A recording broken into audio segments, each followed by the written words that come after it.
Hello साथियों, स्वागत है हमारे यूट्यूब चैनल पर इस प्यारे से वीडियो में। तो भाई ये वीडियो आप जैसा कि जानते हैं बहुत ही महत्वपूर्ण है। टॉपिक है मानव नेत्र तथा रंग बिरंगा संसार। इसको हम आज पढ़ेंगे। पहले यहाँ पर हम देखेंगे मानव नेत्र। मानव नेत्र क्या है? तो मानव नेत्र प्रकृति की अत्यंत मूल्यवान देन है, जो इस अद्भुत संसार तथा हमारे चारों ओर रंग को देखने योग्य बनाती है। हमारे चारों ओर का जो वातावरण है उसे देखने को लिए बनाती है। इसकी सहायता से मनुष्य दूर व पास रखी वस्तु को आसानी से देख सकता है। इस प्रकार यह संवेदी अंग है, लगभग फोटो के कैमरे की तरह कार्य करती है भाई, जिसका व्यास लगभग 25 मिमी होता है। नेत्र में वस्तुओं का वास्तविक प्रतिबिंब रेटिना पर बनता है। यह विशेषकर प्रकाशिक यंत्र और तथा इसका लेंस प्रोटीन से बने पारदर्शी पदार्थों का चित्र होता है। मानव नेत्र की संरचना। मानव नेत्र के निम्नलिखित भाग होते हैं: दृढ़ पटल और रक्तक पटल। तो आइए एक एक करके समझते हैं। मानव नेत्र एक खोखले गोले के समान होता है। यह बाहर से दृढ़ श्वेत परत से ढका होता है भाई। यहाँ पर रख लेते हैं, आप समझ में आएगा। दृढ़ अपारदर्शी श्वेत प्रकाश से ढका होता है। पारदर्शी परत दृढ़ पटल कहलाती है, जो नेत्र के भीतरी बाहर की सुरक्षा करती है। अब देखते हैं भाई रक्तक पटल। दृढ़ पटल के भीतर पृष्ठ पर लगी हुई अंदर की ओर एक काले रंग की भाई पटल होती है, जो रक्त पटल कहते हैं। आँख पर आपतित होने वाले प्रकाश को अवशोषित करता है और आंतरिक परावर्तन को रोक देता है भाई। हमें आँख पर जो ज़्यादा प्रकाश आते हैं उसे रोकता है।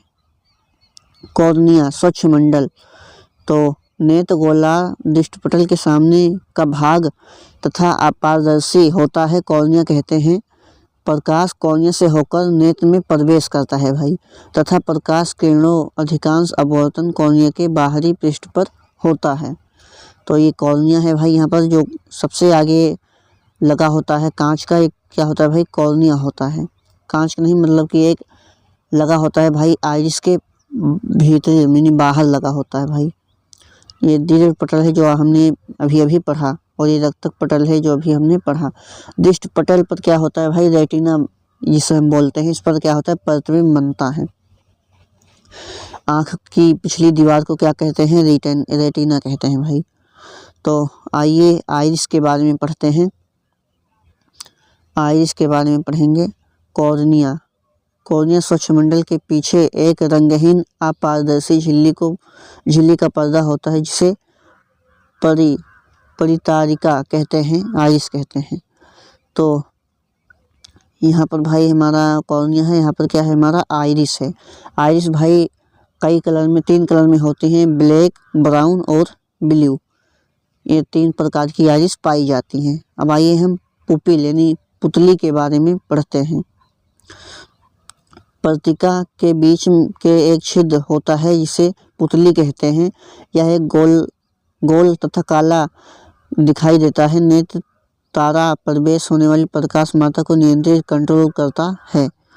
तो ये आपने समझ लिया। जब प्रकाश अत्यधिक चमकीला होता है तो पट्टिका सिकुड़ता है और नेत्र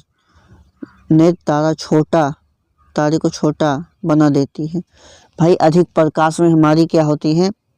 जो पुपिल है हमारा सिकुड़ जाता है भाई, और कम प्रकाश में फैल जाता है। अब आइए देखते हैं अभिनेत्र लेंस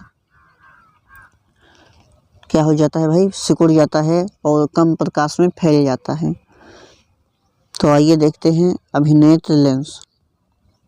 अभिनेत्र लेंस क्या है, इसे समझते हैं।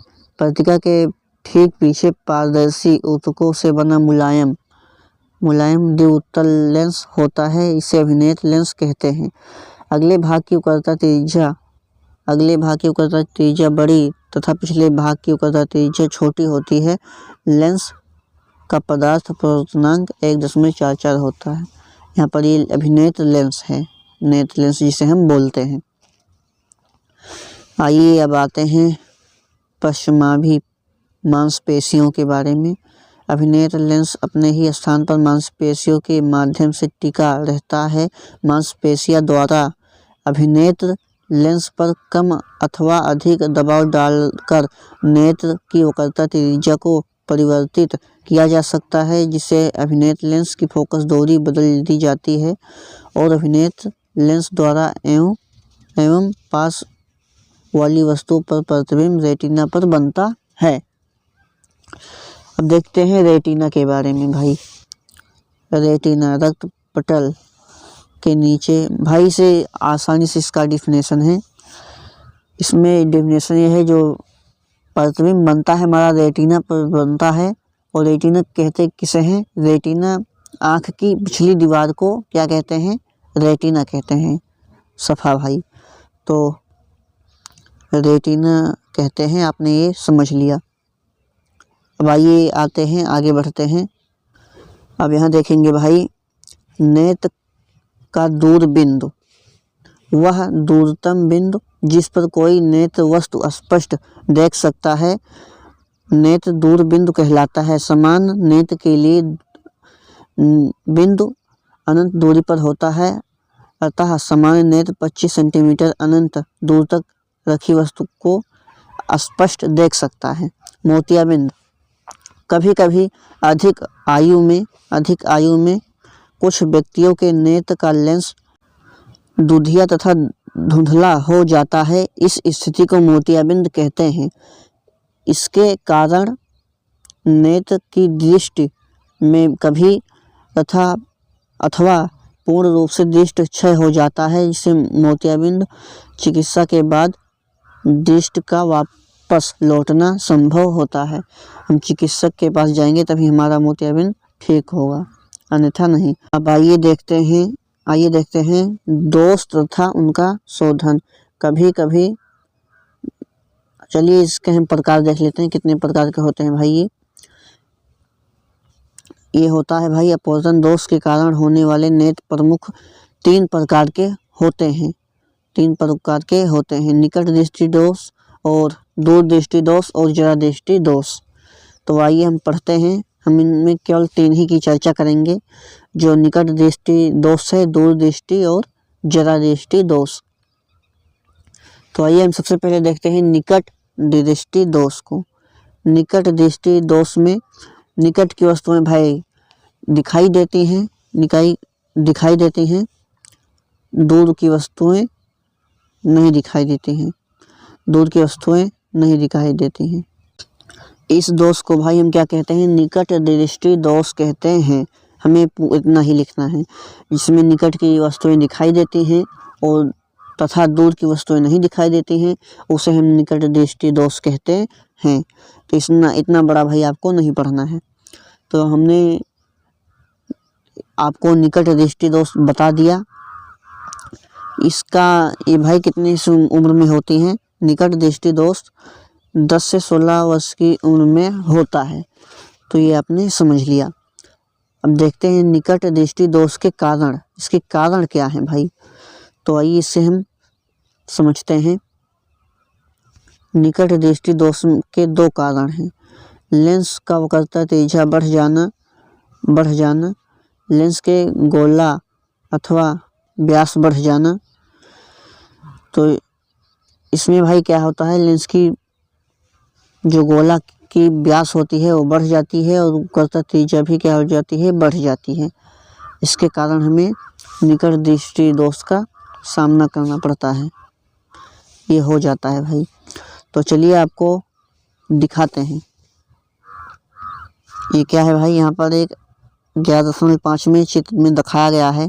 अनंत पर वस्तु रखी गई है और नेत्र लेंस से होकर जाती है, तो यहाँ पर बिंदु पर कटती है, जो कर्ता बिंदु है यहाँ पर कटते हैं, तो रेटिना से पहले प्रतिबिंब बन जाता है भाई। रेटिना से पहले प्रतिबिंब बन जाता है, जिसके कारण निकट दृष्टि दोष का कारण हमें देखने को मिलता है। इसका भाई निवारण क्या है? निवारण यही होगा भाई, हम इसके सामने एक अवतल लेंस रखते हैं। निकट दृष्टि के दोष दूरी करने के लिए फोकस दूरी का एक उपयुक्त क्षमता के अवतल लेंस निकॉन के मिरर के उपयोग द्वारा शोधन किया जा सकता है, जिससे अनंत से चलने वाली किरणें अवतल लेंस से अपवर्तन के पश्चात नेत्र से दूर बिंदु से आती हुई प्रकाश की किरणें अपसारित कर वस्तु का प्रतिबिंब थोड़ा पीछे अर्थात सही जगह पर बनता है, जिसे निकट दृष्टि दोष से पीड़ित व्यक्तियों को देखने में सक्षम हो जाता है। यहाँ पर क्या है भाई, अवतल लेंस है। हमने इसके सामने क्या लगा दिया, अवतल लेंस लगा दिया। अब क्या होगा भाई, यहाँ से जो किरणें आएंगी वो नेत्र लेंस से होकर जाएंगी और यहाँ पर रेटिना पर आसानी से प्रतिबिंब बनेगा। यहाँ से भी एक किरण जाएगी और यहाँ पर काटेगी, यहाँ पर क्या हो जाएगा, प्रतिबिंब बनेगा। तो ये आपने समझ लिया। अब आइए आगे बढ़ते हैं। अब आइए आगे देखते हैं भाई, ये आपने समझ लिया तो आगे बढ़ते हैं। आगे क्या है भाई, हमारा टॉपिक दीर्घ दृष्टि दोष।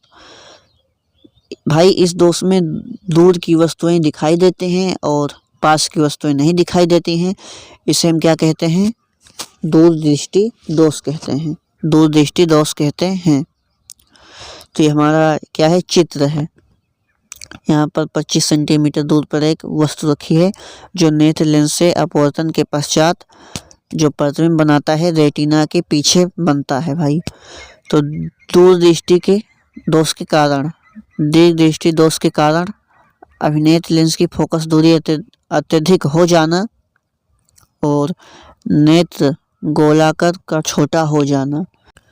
अभिनेत्र लेंस की फोकस दूरी अत्यधिक अथवा नेत्र गोला का छोटा हो जाना कारण दृष्टि दोष के पीड़ित व्यक्ति को निकट बिंदु से 25 सेंटीमीटर दूर हट जाना। इसके कारण वस्तु आने वाली प्रकाश दृष्टि पटल के पीछे फोकस होती है।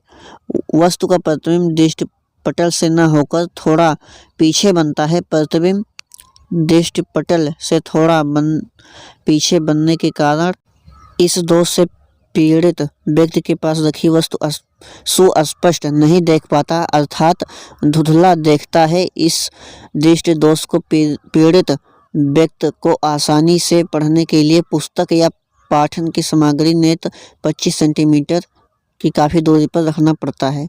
इस कारण को दूरदृष्टि दोष कहते हैं। अब नीचे देखते हैं भाई, इसमें इसको निवारण में करने के लिए से हम उत्तल लेंस का प्रयोग करते हैं भाई। क्या करते हैं, उत्तल लेंस का प्रयोग करते हैं जो अपवर्तित होकर रेटिना पर फोकस हो जाता है, प्रतिबिंब रेटिना पर बनता है और स्पष्ट दिखाई देता है भाई। तो चलिए देखते हैं आगे। यहाँ पर चित्र में जैसा कि दिखाया गया है भाई, यहाँ पर उत्तल लेंस रख देते हैं इसके सामने, नेत्र लेंस के सामने, और यहाँ पर जो किरण आती है सीधे जाकर यहाँ पर मिलती है भाई, रेटिना पर मिलती हैं। वहाँ पर हमारा प्रतिबिंब बनता है, प्रतिबिंब यहाँ पर जाकर बनता है। तो भाई ये आपने समझ लिया। ये सब न्यूमेरिकल आगे की वीडियो में हम कराने वाले हैं। तो आइए अब आगे बढ़ते हैं। अभी क्या है भाई, जरा दृष्टि दोष है। आयु में वृद्धि के साथ नेत्र की मांसपेशियां दुर्बल हो जाती हैं, जिस कारण से नेत्र की समायोजन क्षमता घट जाती है, जिससे व्यक्ति को दूर अथवा निकट या दोनों ही स्थानों की वस्तुएं सुस्पष्ट दिखाई नहीं देती हैं। नेत्र की समायोजन क्षमता घटने से उत्पन्न दोष को जरा दृष्टि दोष कहते हैं। जरा दृष्टि दोष में भाई न पास की वस्तु ही दिखाई देती है, न दूर की वस्तु ही दिखाई देती है। इसे जरा दृष्टि दोष कहते हैं। तो इसका कारण है मांसपेशियों का क्या हो जाना, दुर्बल हो जाना। तो आइए इसका निवारण देख लेते हैं। जरा दृष्टि दोष को दूर करने के लिए द्विफोकस लेंसों बाईफोकल लेंस का उपयोग किया जाता है। द्विफोकस लेंस में अवतल लेंस और उत्तल लेंस दोनों होते हैं। चश्मों के ऊपर भाग पर अवतल लेंस होता है और इसके निचले भाग पर क्या होता है भाई, उत्तल लेंस होता है। तो हमें उत्तल लेंस होता है, निचले भाग पर क्या होता है भाई, उत्तल लेंस होता है, जो पास की वस्तुओं को सुस्पष्ट देखने की सहायता करता है। तो ये भाई मानव नेत्र चैप्टर का जितना भी डेफिनेशन था आपने समझ लिया। आगे कराएंगे न्यूमेरिकल अगली वीडियो में, तब तक के लिए चैनल को सब्सक्राइब कर लीजिएगा। तो अगली वीडियो आएगी भाई अब जल्द ही, मिलते हैं अगली वीडियो में, तब तक के लिए बाय, जय हिंद, जय भारत।